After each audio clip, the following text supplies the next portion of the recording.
বিবাহের আগে আমরা খুব আনন্দে থাকি, সুখে থাকি। আর বিশেষ করে আমার মায়েরা ভালো বুঝবে, যারা নারী জাতি তারা ভালো করে বুঝবেন, বিবাহের আগের জীবন খুব সুন্দর। যতই দেরি করে আমরা ঘুম থেকে উঠি, মা কোনোদিনও বলবে না যে এত দেরি করে ঘুম থেকে উঠলি কেন। যতই রান্না আমরা খারাপ করি না কেন, মা কোনোদিনও বলবে না রান্নাটা খারাপ হয়েছে, সুধা ভেবে সেই রান্না খেয়ে নেবে। আর একবার যদি বিবাহ হয়ে যায় মা, আপনারা তো মায়েরা আছেন, সত্যি করে বলবেন, রান্না যদি কোনোদিনও খারাপ হয়, শাশুড়ি মা বলে বৌমা খুব ভালো রান্না করেছে। কি গো মা, বলে কি? বলতে পারে না। কেন বলো তো? কারণ এটাই প্রকৃতির নিয়ম। আমাদের শাশুড়ি মারা নিজেদের বৌমাদের কোনোদিনও মেয়ের মতো ভাবতেই পারে না। তোমার নিজের ঘরের মেয়ে যদি নিজের ঘরের মেয়ে রান্না করতে করতে ভুল করে, সেই ভুল খাবারটা, বাজে রান্না খাবারটা যদি তুমি খেতে পারো, তাহলে তোমার বৌমাও যদি বিবাহের পরে এসে খারাপ রান্না করে, তুমি কেন খেতে পারবে না? কারণ সেটা পরের মেয়ে বলে। নিজের মেয়ে খারাপ রান্না করলে তাকে যেমন শিখিয়ে পড়িয়ে ভালোভাবে রান্না করাতে পারো, বৌমাকেও তো পারো যদি একটু ভালো করে শিখিয়ে পড়িয়ে ভালোভাবে রান্না করা যায়। পারি না মা?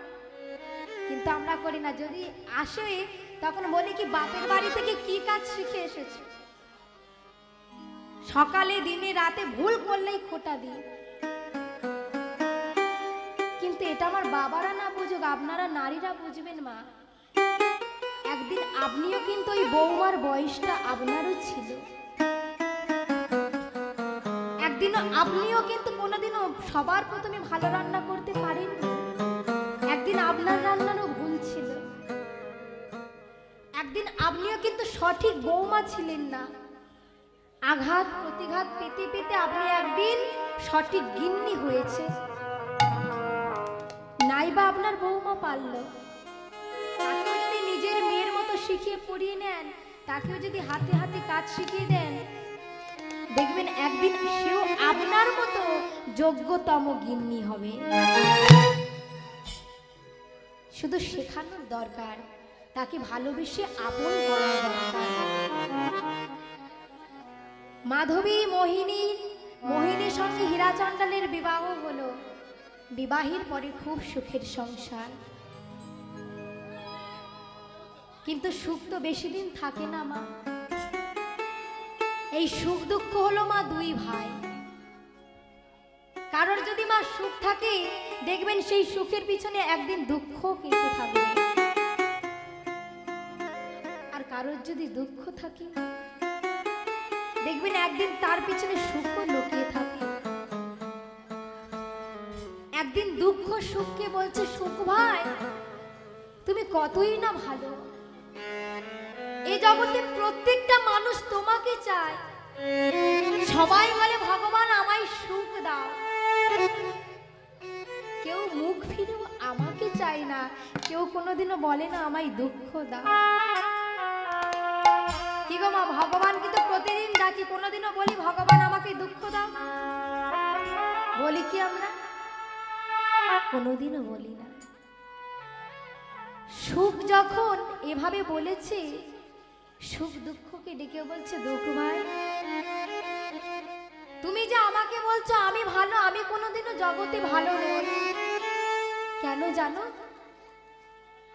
এই জগতের মানুষেরা তারা যখন দুঃখে পড়ে, কষ্টে পড়ে, দেখবে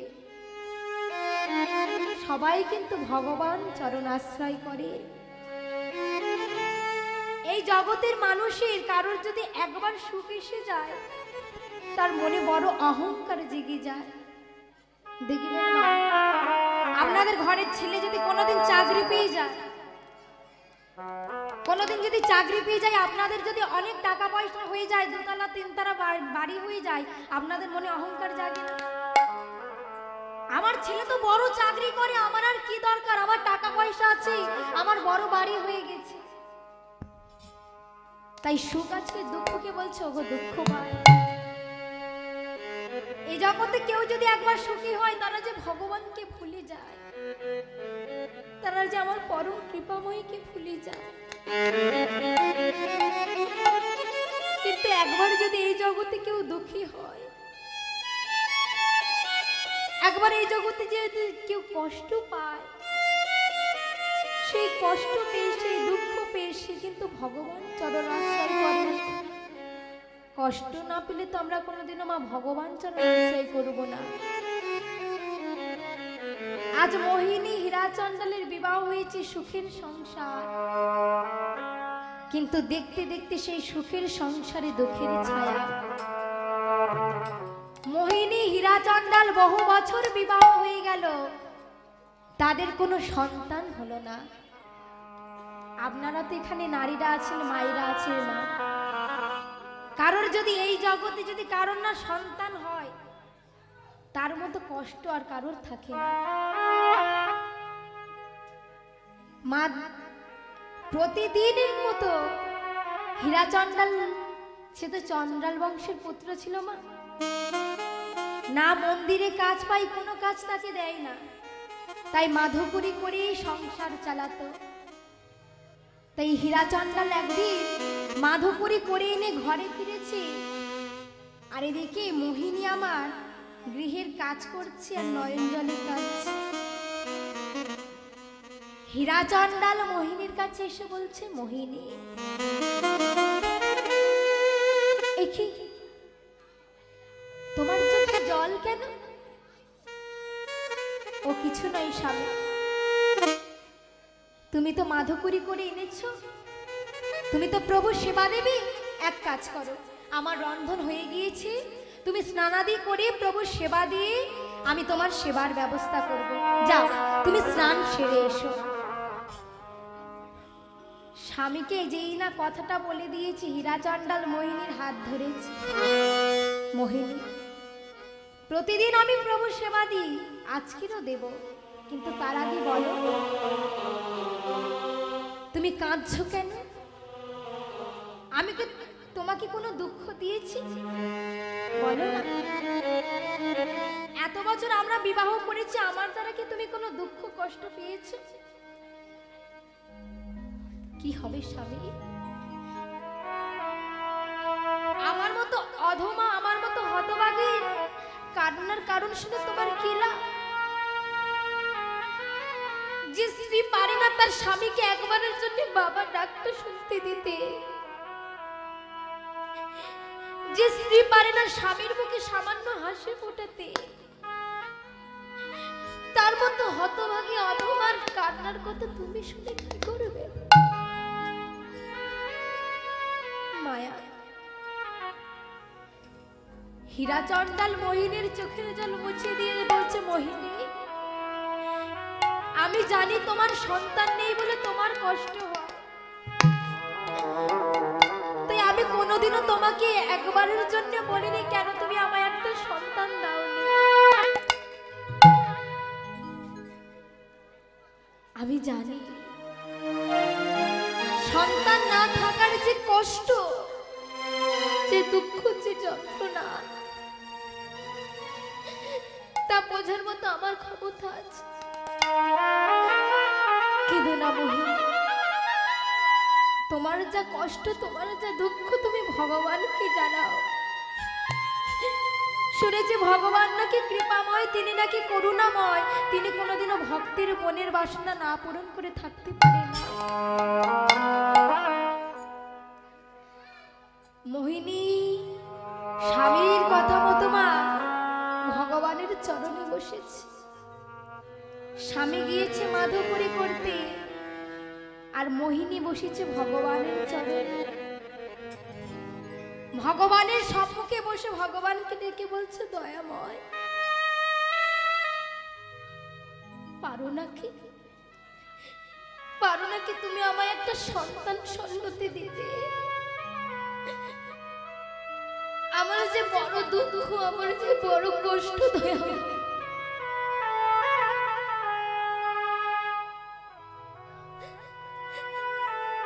জানো দয়াময়, প্রত্যেক রমণীরা তারা যখন নিজের সন্তানকে আদর করে চুম্বন খায়, আমার যে বড় কষ্ট হয়। পারো নাকি? তুমি তো নাকি ভক্ত বাঞ্ছা কল্পতরু, পারো না তুমি আমায় একটা সন্তান দিতে দয়াময়?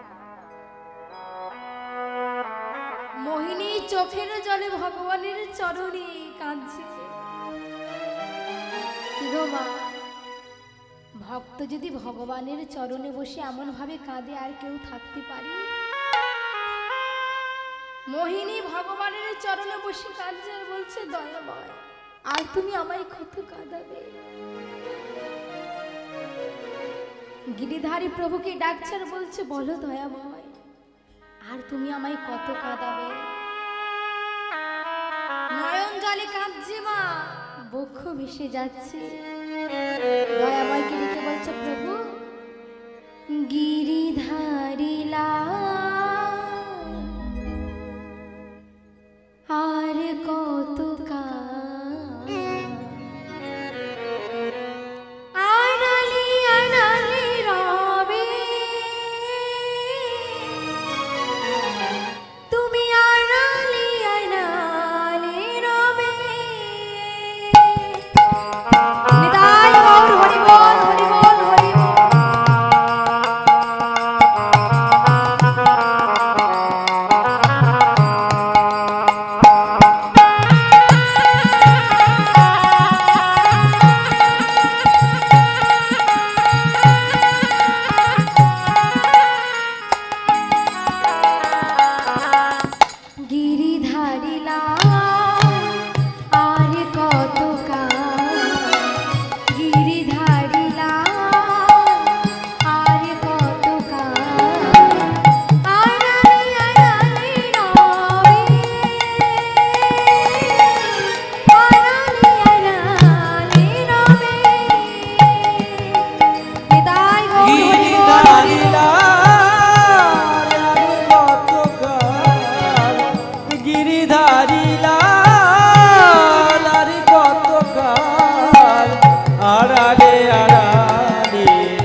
কেন দেখা দিয়ে কাঁদালে দেখা যদি নাই দেবে ও তবে কেন আশা ভরালে হৃদয়। দেখা যদি নাই দেবে ও তবে কেন আশা দিয়ে ভরালে হৃদয়। অন্তরে আমার আকুল বেদনা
পারো নাকি তুমি আমায় একটা সন্তান দিতে? নয়ন জলে মা এমন ভাবে যদি কোনো ভক্ত ডাকে, ভগবান কি না সাড়া দিয়ে থাকতে পারে? মোহিনীর ভালোবাসায়, মোহিনীর ভক্তিতে ভগবান সন্তুষ্ট। এদিকে মোহিনী যখন গৃহের বাইরে বার হয় মা, একে অপরকে ডেকে বলে, দেখ দেখ দেখ, এমন কুলটা নারী একটা সন্তান জন্ম দিতে পারে না। মোহিনী তাদের কথা শুনে আবার ভগবানের সম্মুখে যায়, প্রতিদিন কাঁদে। ভগবান বলে, না, এবার ভক্তের মনের বাসনা আমার পূরণ করতে হবে। দৈব বাণী করি একদিন মোহিনীকে ডেকে বললেন, মোহিনী শোনো মোহিনী, তোমার সেবায়, তোমার ভক্তিতে আমি যে বড় সন্তুষ্ট হয়েছি। তোমাকে আমি আশীর্বাদ করছি, তোমার কোল আলো করে একটি সন্তান জন্ম নেবে। ভগবান আশীর্বাদ দিলেন। মোহিনীর মনে কত আনন্দ মা, আনন্দের সঙ্গে জন্ম নিল অহংকার। মোহিনী বাইরে বেরিয়ে সবাইকে ডেকে বলে, দেখ তোরা বলেছিলিস আমি নাকি সন্তান জন্ম দিতে পারবো না, দেখ আমি এত ভগবানকে ভালোবাসি, এত আমার ভক্তি, যে ভগবান নিজে থেকে আমায় সন্তান আশীর্বাদ করেছে। মোহিনীর মনের মধ্যে অহংকার জেগে গিয়েছে। ভগবান মৃদু মৃদু হাসে বলে, বা মোহিনী বা, তুই আমার কাছে নয়ন জলে কেঁদেছিলিস, তাই আমি তোকে সন্তান দিয়েছিলাম। আর আজকে তুই সবাইকে ডেকে ডেকে বলছিস তুই এমন ভক্তিভাবে ডেকেছিস, তাই তোর সন্তান হয়েছে। মনে মনে ভাবছি, যে সন্তানের জন্য মোহিনীর আজকে এত অহংকার, সেই সন্তানের মুখ আমি মোহিনীকে দেখতে দেব না। কিন্তু মা গো, সন্তানকে জন্ম যদি দেয়, মা কিভাবে সন্তানের মুখ দেখবে না? ভগবান আমার চিন্তামণি, মাথায় চিন্তা প্রচুর। চিন্তা করে করে ভাবছি যে আমি মোহিনীকে তো বললাম, মোহিনীকে আশীর্বাদও দিলাম, কিন্তু মোহিনীর মনের মধ্যে এত অহংকার জেগেছে, মোহিনীকে তো সন্তানের মুখ দেখলে হবে না। তাই মোহিনীর পরীক্ষা শুরু করে দিলে। যেই দেখলো মোহিনী সন্তান হবে, ভগবানকে আর সেভাবে ভক্তি বলে ভগবানকে সেবা দেয় না, আর নয়ন জলে কাঁদে না মা।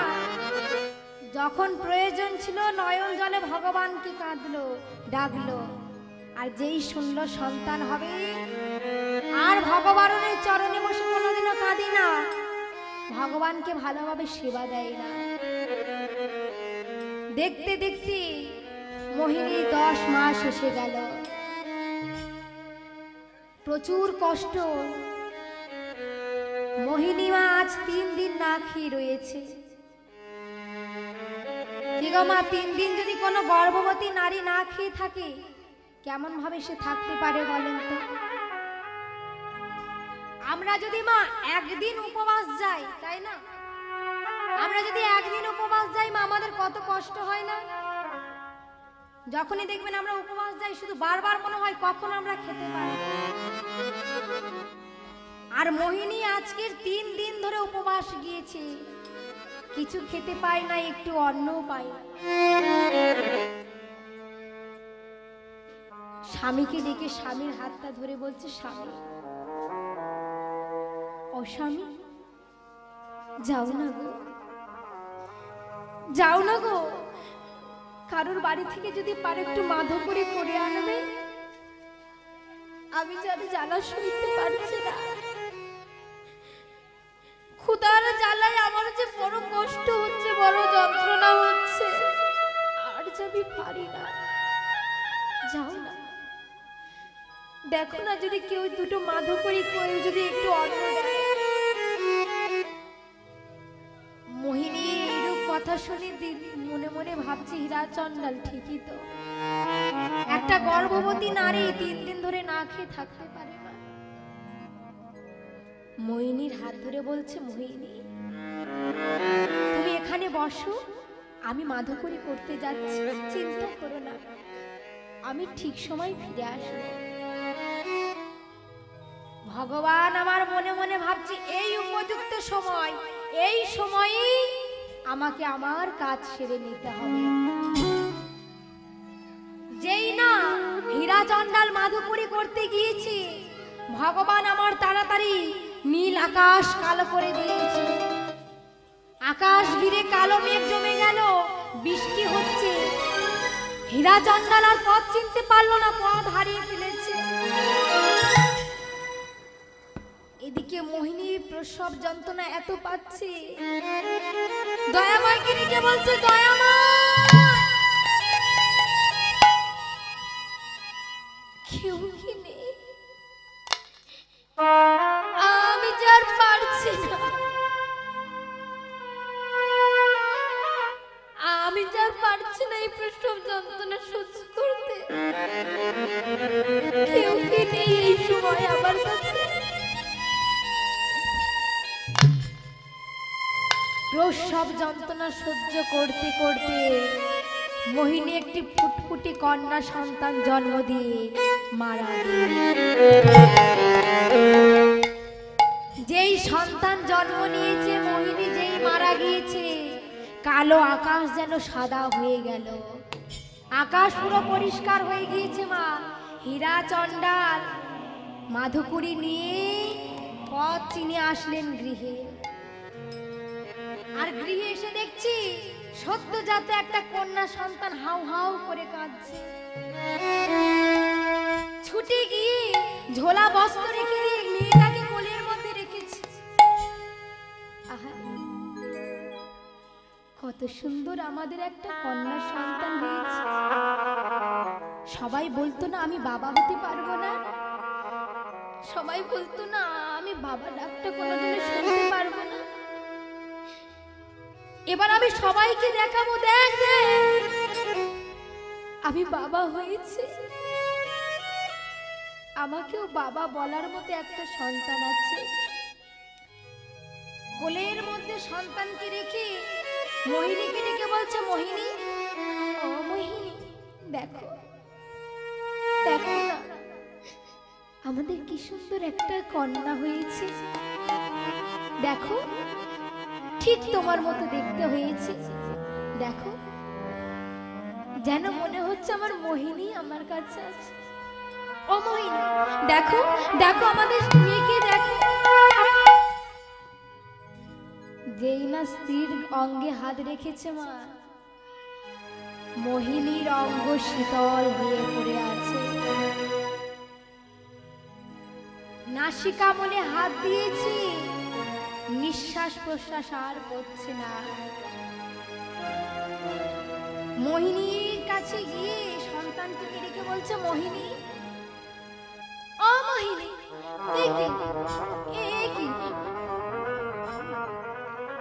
কি হলো, তুমি এমন ভাবে ঘুমাই আছো কেন? দেখো তোমার না কত কষ্ট ছিল, তোমার না কত দুঃখ ছিল,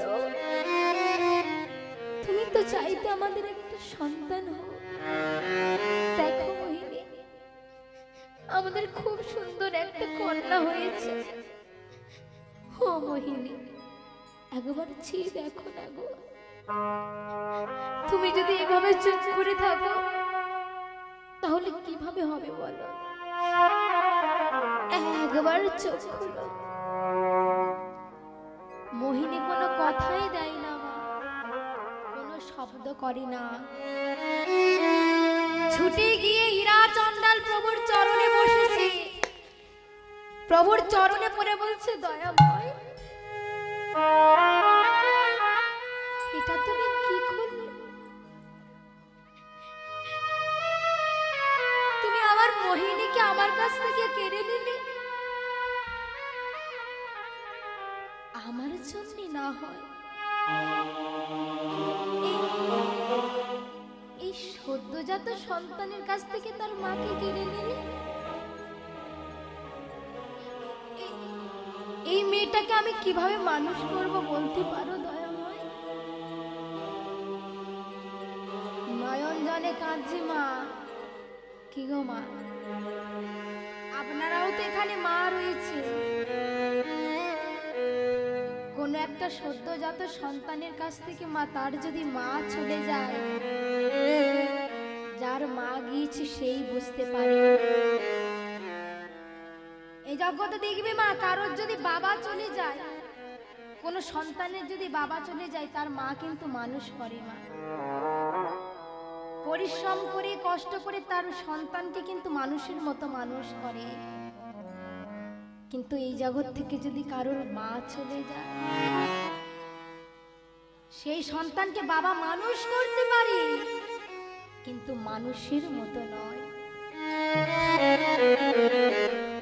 এই জগৎ থেকে মা, যার মা চলে যায়, সে একমাত্র বুঝতে পারে যে মা কি। আমি একটা ছোট করে ঘটনা বলি মা, হয়তো আপনাদের শুনতে ভালো লাগবে না, তবুও বলি। আমি এই যে হরিনাম করি, আমার মা পড়ায়, মানে ছোট ছোট বাচ্চাদের পড়ায়।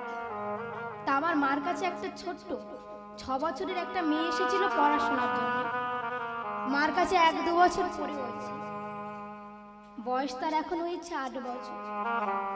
ঠিক 8 বছর যখন হয়েছে মেয়েটার, তার মা ক্যান্সারে মারা গিয়েছে।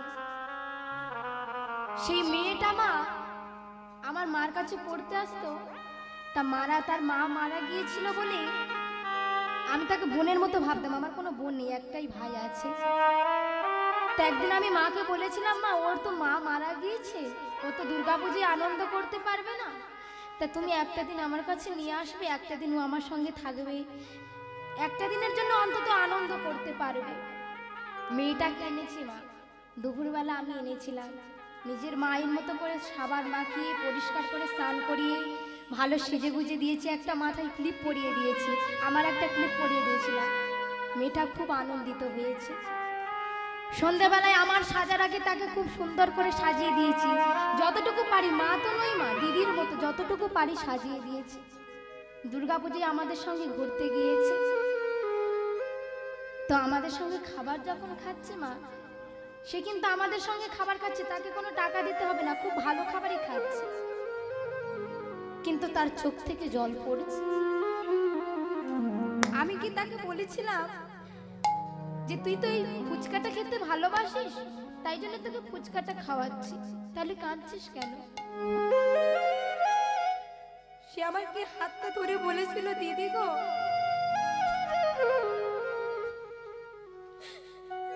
জানো তো আগের বছর আমার মাও ঠিক এরকম ভাবে সাজিয়ে আমাকে 10 টাকার ফুচকা খাইয়েছে।